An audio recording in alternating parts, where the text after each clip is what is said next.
Hey everyone, Will from All Electric back again with another video, and today we're checking out the weBoost Reach RV. In this video, you're gonna get my complete review after using this for several weeks. Let's jump right in.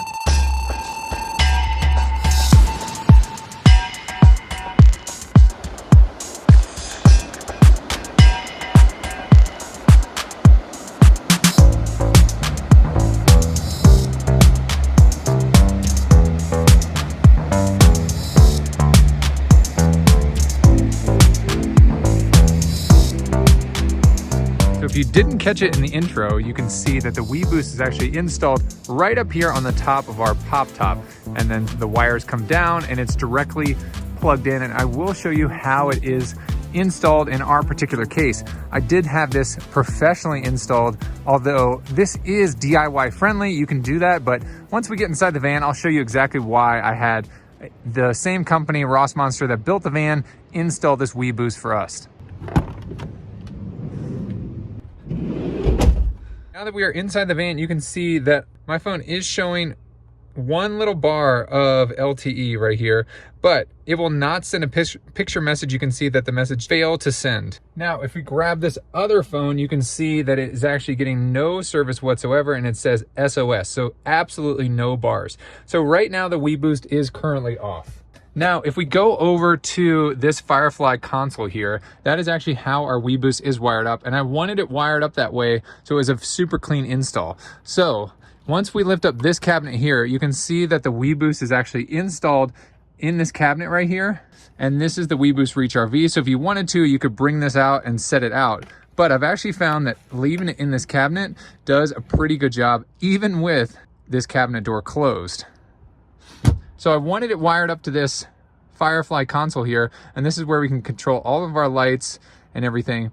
But FireFly doesn't have a weBoost option, so we named it Toilet Fan, and this is why I got it professionally installed. Again, you can do this yourself, but for me, I wanted it hooked up to this FireFly console so that it would be super simple, and so they went ahead and wired it all the way up, so that way when I turn on Toilet Fan, at least for me, because again, FireFly doesn't have that port, you can see that the green light does come on. So because there is no weBoost option for the FireFly, this is how we have to turn this on and off. And I wanted that, instead of like plugging it into an outlet or just plugging it up in here, you could plug this directly into an outlet. I think having it on the touchscreen is a lot nicer. Okay, so it's been about 30 seconds and this green light is still on, so this is turned on.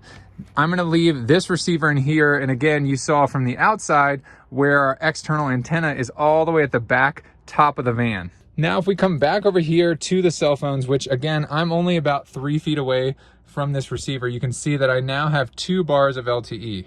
And then again, this other phone that did say SOS now has 2 bars of LTE as well.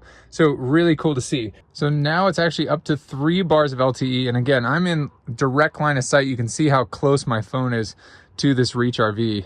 And now it's showing full LTE right here with it right next to the weBoost. But it's almost like these pictures are stuck.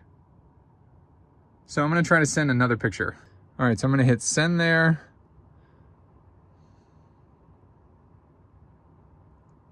And you can see this blue bar going across the top, and it's having a problem. It's almost like it's stuck here at the end. Okay, it did take about 30 seconds for this to load, but now I'm gonna run the speed test. And it looks like it's still almost stuck. We can try speedtest.net. Let's see if that loads. And you can see it does take a little while. That was about 60 seconds. And it will eventually load the website, but again, it's showing more LTE. It's showing 3 bars versus inside the van, the phone that was in here was showing 0 bars. So we are able to load this website a little bit, but it is pretty slow. And it cannot pull cell phone service out of thin air. So we're just trying to load speedtest.net here just to get a speed test in. And it is taking a significant amount of time. So doing 2 phones simultaneously right now, I'm trying to load Speedtest. I just searched in Google, and you can see that this phone over here has about 2 bars. And it did take this black phone over here about, I would say, 90 seconds to load this speedtest.net. So I'm gonna hit go. And you can see that it is taking a significant amount of time. even just still right here, you can see it's just connecting. And right now I'd have to say I'm about 24 to 30 inches away from the actual indoor receiver. A little frustrating here because it does still show connecting, although we are on 3 bars of LTE supposedly. So I'm gonna try this iMessage here and just a test message to see if it will be delivered. And we can see that it did take a few minutes, but the test was delivered. This text message took about maybe 60 seconds, 45 seconds to be delivered, but it was able to be sent over this weBoost here. Now, sending an image is a little bit more tricky. You can see this blue bar at the top is taking a significant amount of time to send the message. And again, we have no cell phone service without the weBoost turned on. So this is definitely a stress test for the weBoost. Okay, so it has been about 2.5 or 3 minutes, and you can see that it's still trying to deliver it. So going from absolutely no cell phone service to some cell phone service with the weBoost is a great option. So you can see that I was able to deliver this test message, but it will not deliver this picture message over iMessage, which uses data to this other phone here. So you can see there are some limitations, but again, weBoost cannot pull cell phone service out of thin air. So if you have some cell phone service, then it's just going to boost that cell phone service that you do have. So we can see here that our data is limited.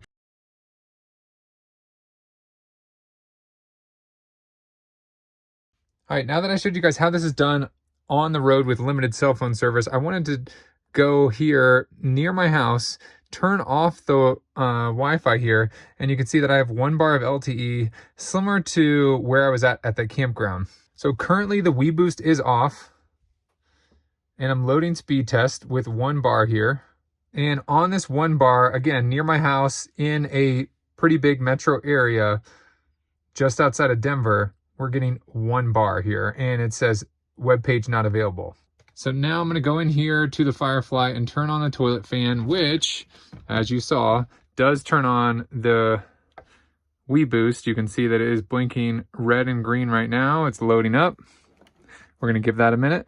Now I did move this all the way forward over here near the driver's seat to run this speed test. It's been on for a couple minutes now. We're going to try and load speedtest.net. Loading rather quickly here.